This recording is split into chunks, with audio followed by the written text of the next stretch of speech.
বিবাহ বিচ্ছেদের ৫ বছর পর স্ত্রী বিচারক হলেন এবং স্বামী রাস্তার ধারে চা বিক্রি করতে দেখা গেল। তারপর যা হল তাতে মানবতা কেঁদে উঠল। জেলা আদালতের পুরনো ভবনটি সকালের কুয়াশায় কোনো ক্লান্ত বৃদ্ধের মতো দাঁড়িয়েছিল। দেওয়ালের চটা ওঠা রং, বারান্দায় ছড়িয়ে থাকা ধুলো, লোহার বেঞ্চে অপেক্ষারত মুখগুলো, ফাইলের গন্ধ আর চায়ের ধোঁয়া মিলে এক অদ্ভুত ভারী পরিবেশ তৈরি করছিল। মনে হচ্ছিল এখানে প্রতিদিন সম্পর্ক ভাঙে, স্বপ্ন চুরমার হয় এবং আশাগুলো কাগজের টুকরোয় পরিণত হয়। সেই ভিড়ের মধ্যে সাদা সুতির সালোয়ার স্যুট পরা এবং হালকা নীল রঙের শাল জড়িয়ে দু হাতে ফাইল চেপে ধরে একটি মেয়ে দাঁড়িয়েছিল। তার নাম রাধিকা। মুখটা শান্ত দেখাচ্ছিল, কিন্তু চোখের ভেতর যেন তুফান ভরা ছিল। চোখের পাতার নিচে ঘুমের অভাবের গভীর কালো দাগ। ঠোঁট শুকনো, আঙুলগুলো বারবার ফাইলের কোণ মোচড়াচ্ছিল, যেন কাগজ নয় বরং নিজের ভাগ্য চেপে ধরে আছে। আজ তার বিয়ের শেষ দিন ছিল, শেষ দস্তখত, শেষ সম্পর্ক, শেষ আশা। তখনই সিঁড়িতে জুতোর শব্দ হল এবং সে আনমনে মাথা তুলল। সামনে থেকে রোহিত আসছিল, সেই মানুষটি যার সাথে সে একসময় জীবন কাটানোর স্বপ্ন দেখেছিল, কিন্তু আজ তাকে কোনো অপরিচিতের চেয়েও বেশি দূরত্বের মনে হচ্ছিল। মুখে ক্লান্তি, কপালে ভাঁজ, চোখে বিরক্তি ও হার। দুজনের নজর মিলল, ঠিক এক মুহূর্তের জন্য, আর সেই মুহূর্তেই ৫ বছরের গল্প পার হয়ে গেল। কিন্তু দুজনেই তৎক্ষণাৎ চোখ সরিয়ে নিল, যেন অতীতকে দেখাও কোনো গুনাহ। চপরাশির আওয়াজ প্রতিধ্বনিত হল, কেস নম্বর ২১৪, আর মনের ভেতর কিছু একটা ভেঙে পড়ল। কিন্তু এই ভাঙনের শুরু আজ হয়নি, এর শুরু তো হয়েছিল সেই দিন যখন রাধিকা প্রথমবার কোণে সেজে রোহিতের বাড়িতে এসেছিল। ফ্ল্যাশব্যাক। জুনের তপ্ত দুপুর, গলিতে ঢোলকের আওয়াজ, বাড়ির বাইরে আলপনা, আত্মীয় স্বজনদের হাসি আর লাল পোশাকে সাজানো রাধিকার ধুকপুকানি। সে পড়াশোনায় তুখর ছিল, ল কলেজের টপার, বিচারক হওয়ার স্বপ্ন চোখে লালন করত, কিন্তু বিয়ে করাটাও জরুরি মনে করা হয়েছিল। তার মনে হয়েছিল দুজনে একসাথে চলবে, স্বপ্ন আর সম্পর্কের মধ্যে ভারসাম্য থাকবে। রোহিত তখন আলাবা ছিল, হালকা হাসিওয়ালা দায়িত্বশীল মানুষ, কথায় নরম ভাব। প্রথম রাতে সে রাধিকার হাত ধরে বলেছিল, তোমার পড়াশোনা কোনো দিন থামবে না, আমি সাথে আছি। সেই একটা প্রতিশ্রুতি তার মনে মন্দিরের ঘণ্টার মতো বাজত। তার মনে হয়েছিল এটাই তার প্রকৃত সঙ্গী। কিন্তু সময় বড় চালাক হয়, ধীরে ধীরে মানুষকে বদলে দেয়।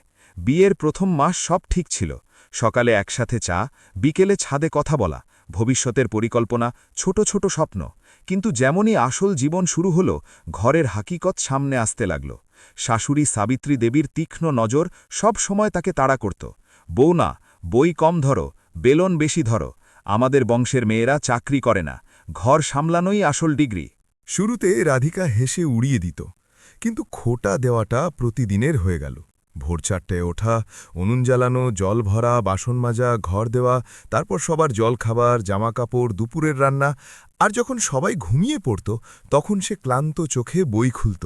টেবিল ল্যাম্পের হালকা আলোয় আইনের ধারাগুলো পড়ত, পাতার ওপর ঝরে পড়া ঘুমের সাথে লড়াই করত। কিন্তু স্বপ্নটা এত বড় ছিল যে ক্লান্তি হেরে যেত। অনেক সময় তার ঘাড় ঝুঁকে পড়ত, পেন হাত থেকে পড়ে যেত, তবুও সে নিজেকে ঝটকা দিয়ে জাগিয়ে পড়াশোনা চালিয়ে যেত। রোহিত প্রথমে হেসে বলত, এত পরিশ্রম করো না, আমি তো আছি। কিন্তু কয়েক মাস পর সেই গলার স্বর বদলে গেল, তোমার পড়াশোনায় ঘর চলবে না।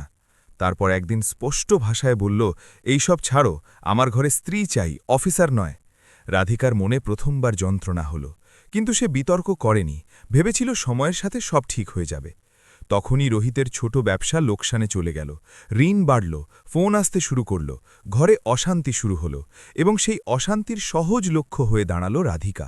শাশুড়ি বলতে শুরু করলেন, যখন থেকে এই মেয়ে এসছে অলক্ষণই হচ্ছে। আত্মীয়রা ফিসফিস করত, বেশি শিক্ষিত মেয়েরা ঘর ভেঙে দেয়। রোহিত চুপ থাকতে শুরু করল, তারপর খিটখিটে, তারপর রাগী। তার কথায় ভালোবাসার বদলে খোটা চলে এলো। এক রাতে সে রাধিকার বই তুলে মেঝেতে ছুঁড়ে ফেলল, পাতাগুলো ছড়িয়ে ছিটিয়ে গেল। সে বলল, আমার ঘরে এইসব ড্রামা চলবে না। সেই রাতে রাধিকা প্রথমবার কাঁদতে কাঁদতে বইগুলো গুছিয়ে নিয়েছিল, কিন্তু পরের দিন আবার পড়াশোনা করেছিল, কারণ সে হার মেনে নিলে নিজের কাছে মুখ দেখাতে পারত না। দিন কাটতে থাকল, দুজনের মধ্যে কথা কমে গেল। ডাইনিং টেবিলে স্তব্ধতা, ঘরে দূরত্ব, বিছানার মাঝখানে অদৃশ্য দেওয়াল। ভালোবাসা ধীরে ধীরে অভ্যেসে পরিণত হল, এবং তারপর অভ্যেসটাও শেষ হয়ে গেল, শুধু দায়িত্ব পড়ে রইল। এক রাতে প্রচণ্ড বৃষ্টি হচ্ছিল, বিদ্যুৎ চমকাচ্ছিল। রাধিকা পরীক্ষার প্রস্তুতি নিচ্ছিল। রোহিত রাগে দরজা খুলে বলল, হয় এই বইগুলো থাকবে, না হয় আমি। তার গলায় আদেশ ছিল। রাধিকা প্রথমবার মাথা তুলে শান্ত স্বরে বলল, আমি নিজেকে ছাড়তে পারব না। এই বাক্যটি তলোয়ারের মতো লাগল এবং সেই মুহূর্তেই সম্পর্ক ভেতর থেকে ভেঙে গেল। পরের সপ্তাহে উকিল, কাগজ, তারিখ, অভিযোগ, তর্কাতর্কি আর সবশেষে ডিভোর্সের আবেদন। দুজনেই হার মেনে নিল। হয়তো ভালোবাসার চেয়ে তাদের অহংকার বড় হয়ে গিয়েছিল। ফ্ল্যাশব্যাক শেষ। আবার সেই আদালত, সেই চেয়ার, সেই জাজ। রোহিত না দেখেই সই করে দিল, যেন কোনো বোঝা নামিয়ে রাখছে। যখন পেন রাধিকার হাতে এলো, তার আঙুল কেঁপেছিল। সে নিজের নাম লিখল। এক মুহূর্ত থামল, তারপর স্বামীর পদবি কেটে দিল। সেই ছোট্ট দাগটি 5 বছরের সম্পর্ক মুছে দিল। বাইরে বেরোনোর সময় ঠান্ডা হাওয়া মুখে লাগলেও তার কদম মজবুত ছিল।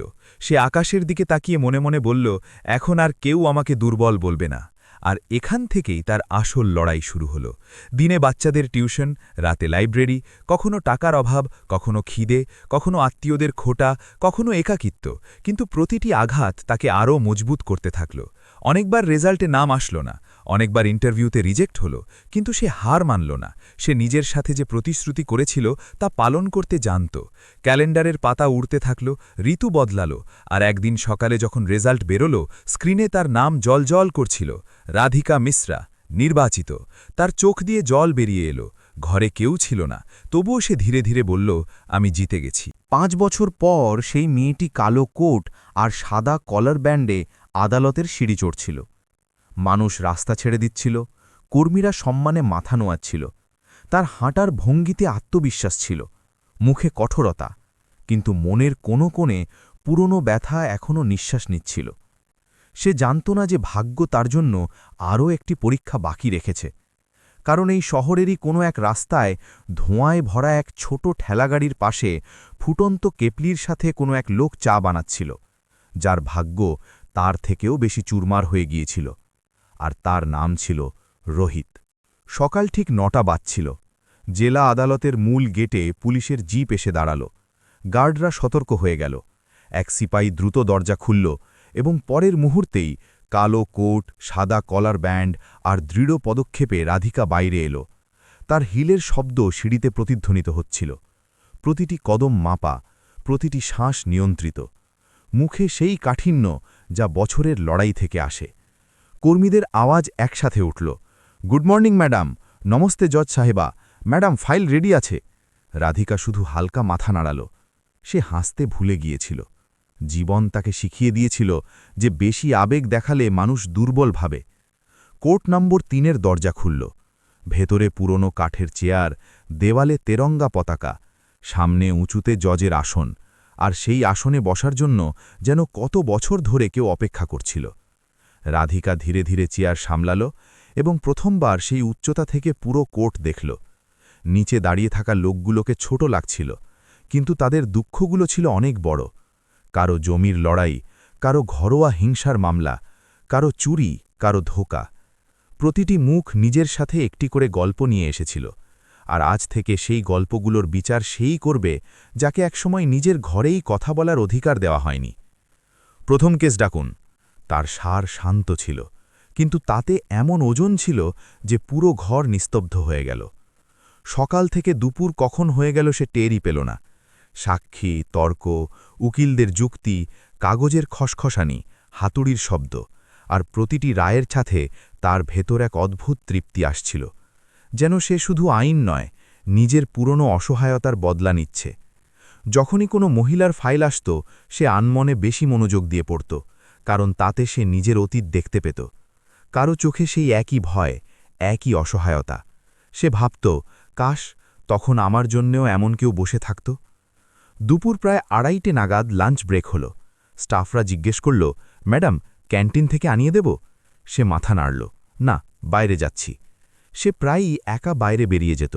ভিড় থেকে দূরে একটু খোলা হাওয়া তার প্রয়োজন হতো।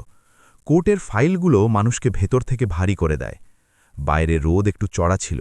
রাস্তায় ট্রাফিক, হর্ন, ঠেলাগাড়ি, চাটের গন্ধ, আর জীবন নিজের গতিতে ছুটে চলা। রাধিকা ধীরে ধীরে হাঁটছিল, যেন প্রতিটি কদমের সাথে নিজেকে হালকা করছে। তখনই রাস্তার মোড়ে একটি ছোট চায়ের দোকান চোখে পড়ল। টিনের ছাদ, কাঠের পুরনো কাউন্টার, কালো কেটলি থেকে ওঠা ধোঁয়া, প্লাস্টিকের চেয়ার আর বোর্ডে আঁকাবাঁকা অক্ষরে লেখা ছিল গরম চা 10 টাকা। জানি না কেন তার পা সেখানে আটকে গেল। হয়তো অনেক বছর পর তার রাস্তার ধারে চা খেতে ইচ্ছা করছিল, হয়তো ক্লান্তি বেশি ছিল, অথবা হয়তো ভাগ্য তার হাত ধরে ফেলেছিল। সে গিয়ে চেয়ারে বসল। একটা চা দাও, সে ধীরে বলল। ভেতর থেকে আওয়াজ এলো, এই তো আনছি।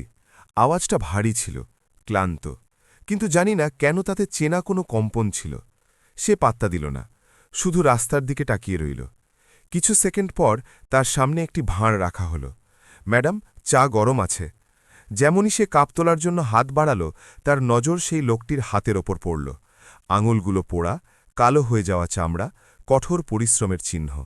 তারপর ধীরে ধীরে নজর ওপরে উঠল, কবজি, বাহু, মুখ, আর পরের মুহূর্তেই তার শ্বাস আটকে গেল। সে ছিল রোহিত, সেই রোহিত, কিন্তু যেমনটা মনে ছিল তেমন নয়। এই মানুষটি ভেঙে চুরমার হয়ে গিয়েছিল। মুখ রোদে পুড়ে কালো হয়ে গেছে, দাড়ি উস্কো খুস্কো, চোখের নিচে গর্ত, পোশাক ফ্যাকাশে ও পুরনো, হাতে চায়ের কেটলি আর চোখে সেই জেল্লা নেই, শুধু ক্লান্তি। এতটাই ক্লান্তি যেন জীবন প্রতিদিন তার থেকে একটু একটু করে সব কিছু কেড়ে নিয়েছে। দুজনের নজর মিলল। এবার কিছু সেকেন্ড বেশিক্ষণ স্থায়ী হল। সময় যেন থমকে গেল। রাস্তার আওয়াজ গায়েব, বাতাস থেমে গেল, শুধু দুটো হৃৎস্পন্দন শোনা যাচ্ছিল, একটি তার, একটি রোহিতের। রোহিতের চোখে প্রথমে চেনার ভাব আসল, তারপর বিস্ময়, তারপর লজ্জা। সে তৎক্ষণাৎ চোখ নামিয়ে নিল, যেন নিজেকে লোকাতে চাইছিল, যেন তার ভয় ছিল যে রাধিকা তাকে এই অবস্থায় দেখলে সে ভেঙে পড়বে।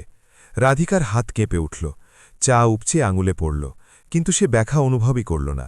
মাথায় শুধু একটা প্রশ্ন ঘুরছিল, এখানে কি করে? যে মানুষটি একসময় তার স্বপ্নকে ছোট বলত, আজ নিজে এত ছোট এক দোকানে দাঁড়িয়ে আছে। কিছুক্ষণ দুজনে চুপ থাকল। তারপর রোহিত জোর করে স্বাভাবিক গলা করার চেষ্টা করল, চিনি কম বেশি হয়নি তো? রাধিকা প্রথমবার তার কণ্ঠ এতটা কাছ থেকে শুনল। তাতে এখন আর সেই তেজ নেই, শুধু ক্লান্তি। সে মৃদু স্বরে বলল, ঠিক আছে। শব্দগুলো ছোট ছিল, কিন্তু মনের ভেতর তুফান ছিল। সে তাকে দেখতে চাইছিল, হাজারটা প্রশ্ন করতে চাইছিল। রাগও ছিল, কষ্টও ছিল, দয়াও ছিল। কিন্তু জাজের ট্রেনিং তাকে শিখিয়েছিল যে মুখে কিছু প্রকাশ করো না। সে চা খেতে থাকল। রোহিত অন্যদিকে ফিরে গ্রাহক সামলাতে থাকল। কিন্তু দুজনেই জানত যে দুজনের নজর বারবার একে অপরের দিকে যাচ্ছিল। তখনই একটি ছোট বাচ্চা দৌড়ে এলো। ভাইয়া, ধারে দাও না। রোহিত হাসল এবং কিছু না বলে তাকে বিস্কুট দিয়ে দিল।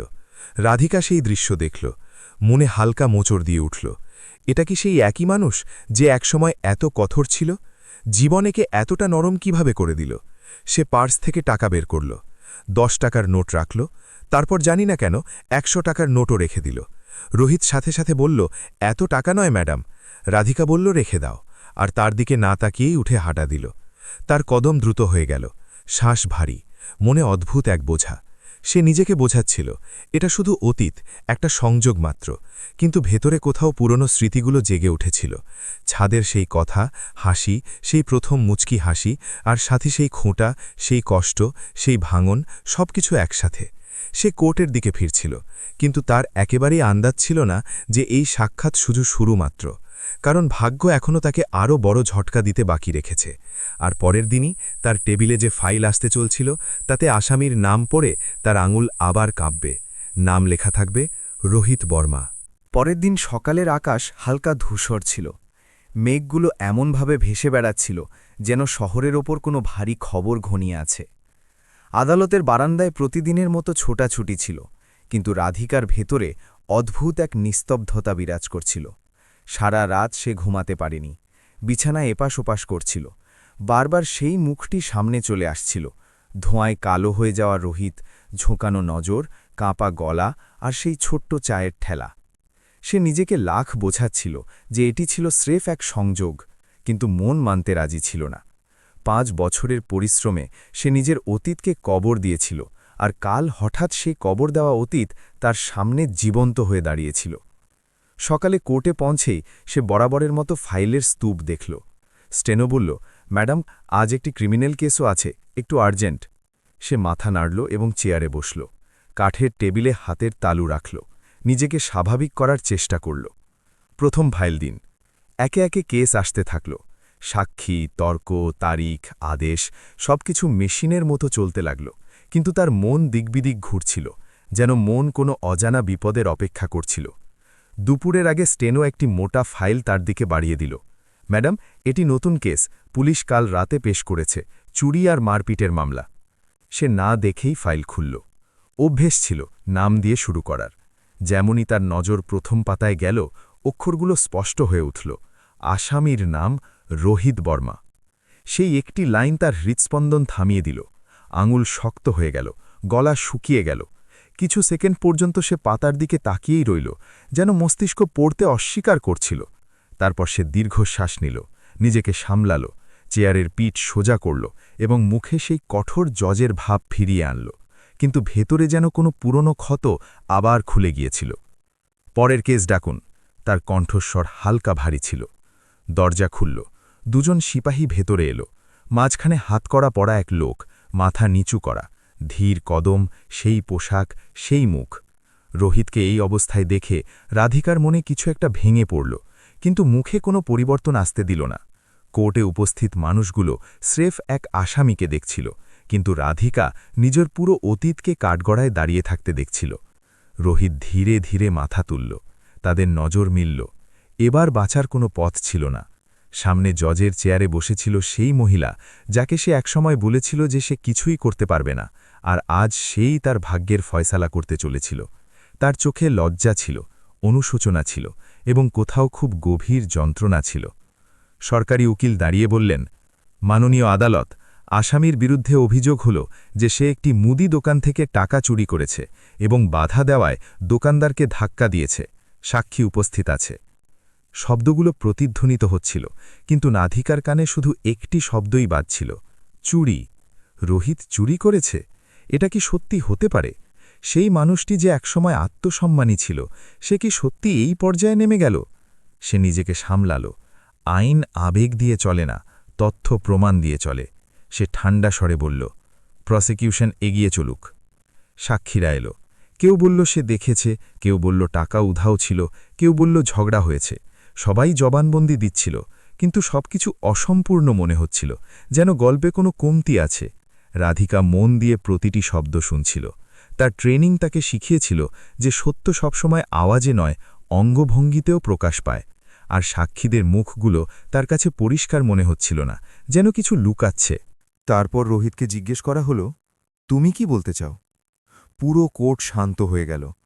রোহিত কিছু সেকেন্ড মেঝের দিকে তাকিয়ে থাকল, তারপর ধীরে বলল, আমি চুরি করিনি। তার গলায় কোনো রাগ ছিল না, শুধু ক্লান্তি। আমি শুধু ধার চেয়েছিলাম, বাচ্চার ওষুধের জন্য। দোকানদার গালি দিল, ধাক্কাধাক্কি হল। টাকা আমি নিইনি। রাধিকার মন ধক করে উঠল। বাচ্চার ওষুধ? কোন বাচ্চা? তার জীবনে কি আরও কেউ আছে? এই বছরে কি বদলে গেল? সে জানতে চাইছিল, কিন্তু নিজেকে রুখল। উকিল তীক্ষ্ণ প্রশ্ন করলেন, তোমার কাছে টাকা ছিল না কেন? রোহিত চুপ থাকল। তারপর বলল, দোকান চলছে না, ঋণ আছে, কয়েকদিন ধরে ঠিকমতো রোজগার নেই। প্রতিটি শব্দ যেন কোনো পাথরের মতো পড়ছিল। রাধিকার চোখের সামনে কালকের দৃশ্য ভেসে উঠল, সেই চায়ের ঠেলা, সেই ধোঁয়া, সেই ক্লান্ত হাত। তার ভেতরে দুটি কণ্ঠ লড়াই করছিল। একটি বলছিল, এ সেই মানুষ যে তোমাকে ভেঙেছিল। অন্যটি বলছিল, এ সেই মানুষ যে জীবনের কাছে হেরে গেছে। কিন্তু জাজের চেয়ারে বসা রাধিকার কোনো কণ্ঠস্বর শোনার অনুমতি ছিল না। সে কঠোরভাবে বলল, কোর্ট প্রমাণের ভিত্তিতে ফয়সালা করবে, আবেগের ভিত্তিতে নয়। কিন্তু তার নিজের শব্দগুলো তাকেই বিঁধছিল। শুনানি শেষ হল। পরবর্তী তারিখ ঠিক করতে হবে। তখনই হঠাৎ এক বৃদ্ধা দৌড়ে ভেতরে এলেন। সাহেব, আমার ছেলেকে নিয়ে যাবেন না, ও চোর নয়। সিপাহীরা তাকে রুখল। রাধিকা ইশারা করল, উনাকে আসতে দিন। সেই মহিলা রোহিতের পাশে গিয়ে দাঁড়ালেন। কাঁপা গলায় বললেন, ম্যাডাম, ও দিনভর পরিশ্রম করে, রাতেও কাজ করে, চুরি করতে পারে না। রাধিকা ভালো করে দেখল, উনি রোহিতের মা ছিলেন, সেই শাশুড়ি যিনি একসময় তাকে খোটা দিয়েছিলেন। আজ সেই মহিলা ভেঙে চুরমার হয়ে গেছেন। চুল সাদা, চোখে জল, গলায় মিনতি। সময় তাকেও সাজা দিয়ে দিয়েছে। জীবন সত্যিই অদ্ভুত। কখনো যারা আপনাকে নিচু দেখায়, একদিন তারাই আপনার দয়ার ভিখারি হয়ে যায়। কোর্টে নিস্তব্ধতা নেমে এলো। রাধিকা হাতুড়ি বাজাল। পরবর্তী শুনানি কাল হবে। ততক্ষণ পর্যন্ত আসামিকে বিচার বিভাগীয় হেফাজতে রাখা হোক। হাতুড়ির শব্দ পুরো ঘরে গুঁজে উঠল, এবং সেই শব্দের সাথেই যেন তার মনেও আঘাত লাগল। সিপাহীরা রোহিতকে নিয়ে যেতে লাগল। যাওয়ার সময় সে একবার পিছন ফিরে তাকাল। সেই নজরে প্রশ্ন ছিল, অভিযোগ নয়, শুধু এক ক্লান্ত বিশ্বাস, যেন বলছে, তুমি বিচার করবে তো?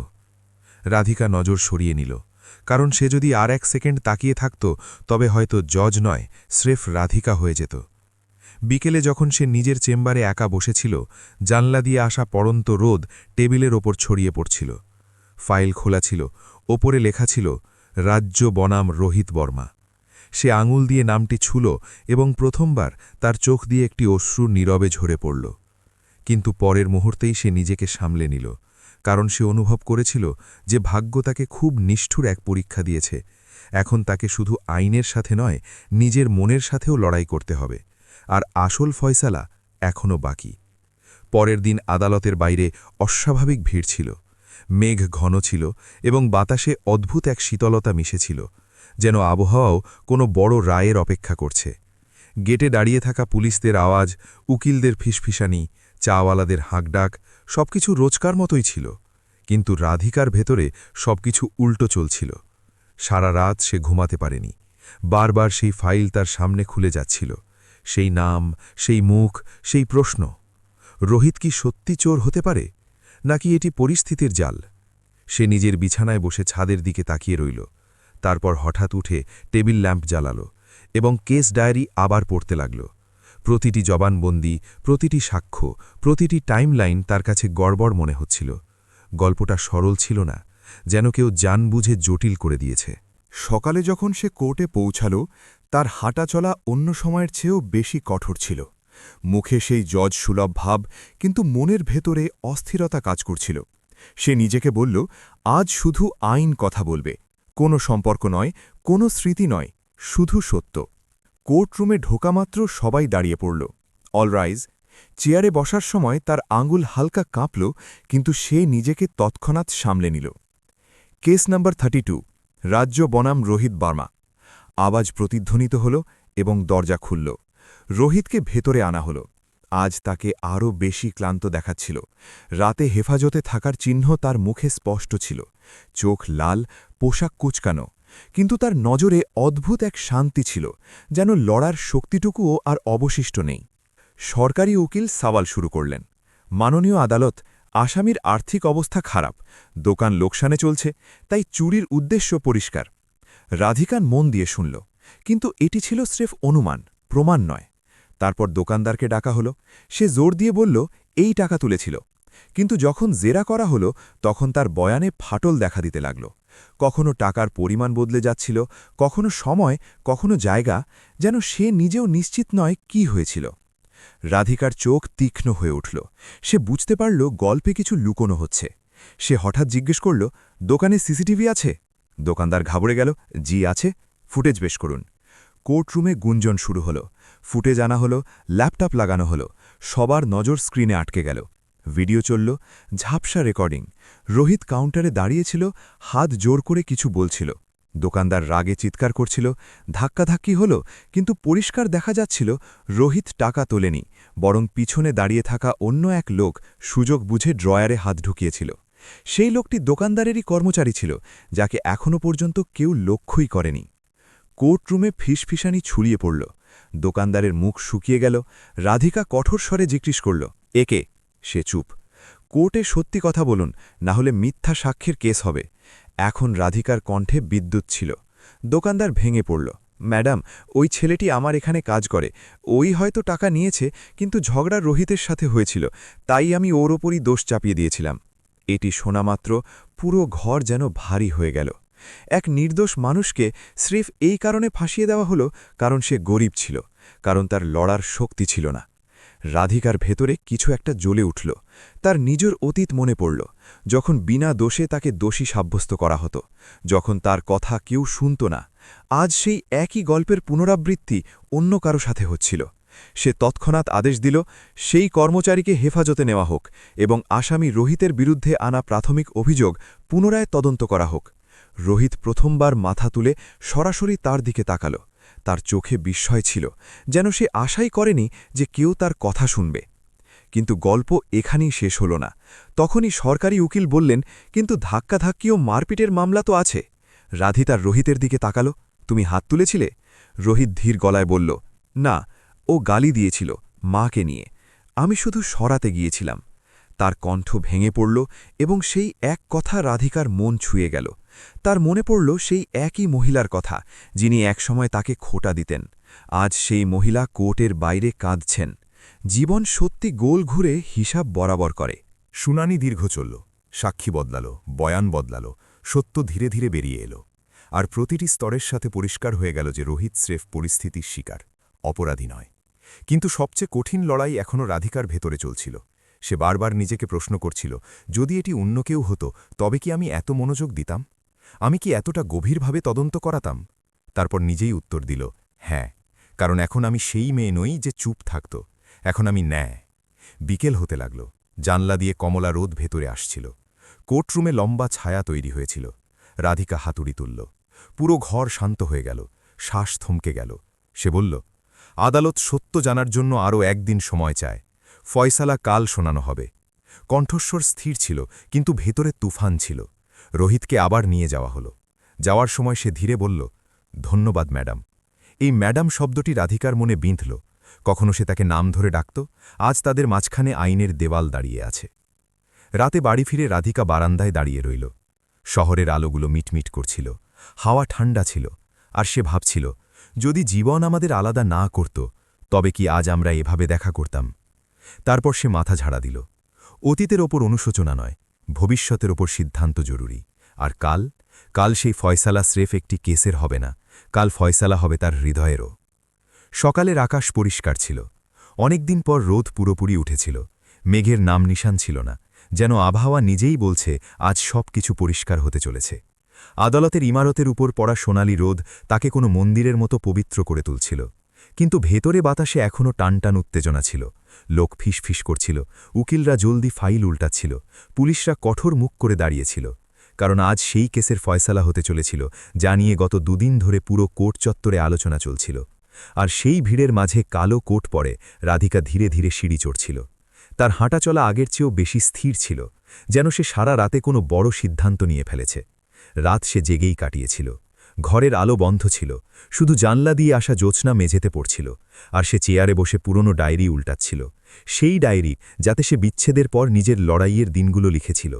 প্রতিটি পাতায় যন্ত্রণা ছিল, অপমান ছিল, একাকিত্ব ছিল, কিন্তু একটি জিনিস বারবার দেখা যাচ্ছিল, তার স্বপ্ন, ন্যায় বিচার করার স্বপ্ন। সে ধীরে ধীরে নিজেকে বলেছিল, যদি আমি আজও ব্যক্তিগত সম্পর্কের দ্বারা প্রভাবিত হই, তবে আমি ওই সব মানুষগুলোর মতোই হয়ে যাব যারা আমার সাথে অন্যায় করেছিল।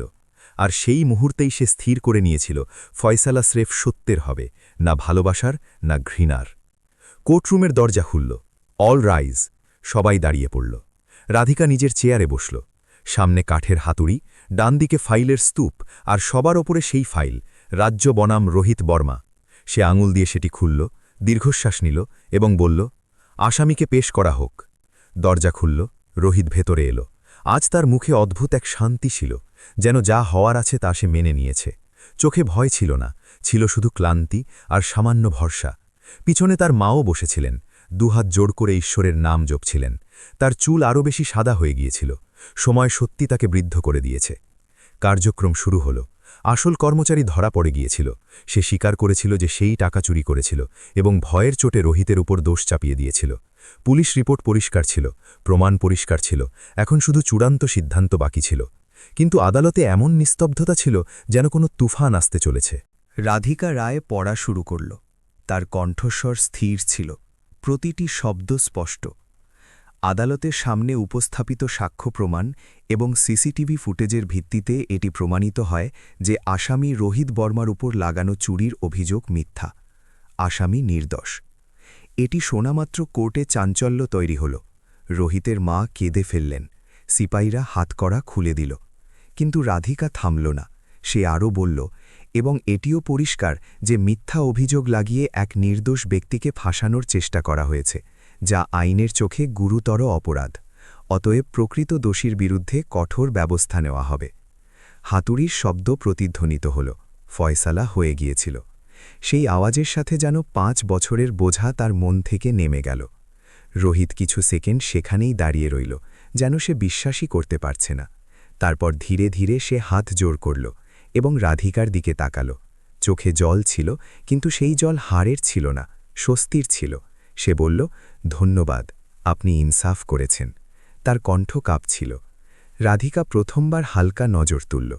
তাদের মধ্যে এখন আর কোনো অভিযোগ ছিল না, কোনো রাগ ছিল না, শুধু দুজন মানুষ ছিল যাদের জীবন অনেক কিছু শিখিয়ে দিয়েছে। কোর্ট শেষ হল, লোক চলে গেল, চেয়ারগুলো খালি হয়ে গেল।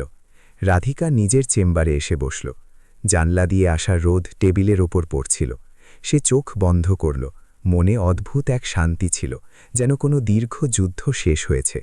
তখনই দরজায় হালকা টোকা পড়ল। ম্যাডাম, কেউ আপনার সাথে দেখা করতে চায়। সে অনুমতি দিল। দরজা খুলল, রোহিত ভেতরে এলো। হাত করা ছাড়া, ভয় ছাড়া, স্রেফ এক সাধারণ মানুষ। কিছু সেকেন্ড দুজনেই চুপ থাকল, শব্দ খুঁজছিল। অবশেষে রোহিত বলল, আমি ক্ষমা চাইতে চেয়েছিলাম। সেই সময় আমি বুঝতে পারিনি। আমি তোমাকে আটকেছিলাম, তোমার স্বপ্নকে ছোট ভেবেছিলাম। আজ বুঝলাম আসল শক্তি কি হয়। তার চোখ নিচু ছিল, কণ্ঠ ভারী। তাতে কোনো বাহানা ছিল না, ছিল শুধু অনুশোচনা। রাধিকা শান্ত স্বরে বলল, জীবন সবাইকে শেখায়, শুধু কাউকে আগে আর কাউকে দেরিতে। দুজনেই হালকা হাসল, বহু বছর পর প্রথম সত্যিকারের হাসি। রোহিত বলল, আমি আবার নতুন করে শুরু করতে চাই, নিজের ক্ষমতায়, কারো ওপর বোঝা না হয়ে। রাধিকা মাথা নাড়ল, এটাই ঠিক। কিছু মুহূর্তের স্তব্ধতা রইল, যেন দুজনেই মনে অনেক কিছু বলতে চাইছিল, কিন্তু শব্দ কম পড়ছিল। অবশেষে রোহিত বলল, যদি কখনো বন্ধুর প্রয়োজন হয় তবে মনে করো। রাধিকা ধীরে বলল, অবশ্যই। সেই একটি শব্দে অভিযোগও ছিল, আপনত্বও ছিল, আর সম্মানও ছিল। সে চলে গেল। দরজা বন্ধ হল। রাধিকা জানলার কাছে গেল, বাইরে তাকাল। রোহিত তার মায়ের সাথে ধীরে ধীরে রাস্তা দিয়ে যাচ্ছিল। কদম হালকা ছিল, যেন কত বছর পর বোঝা নেমে গেছে।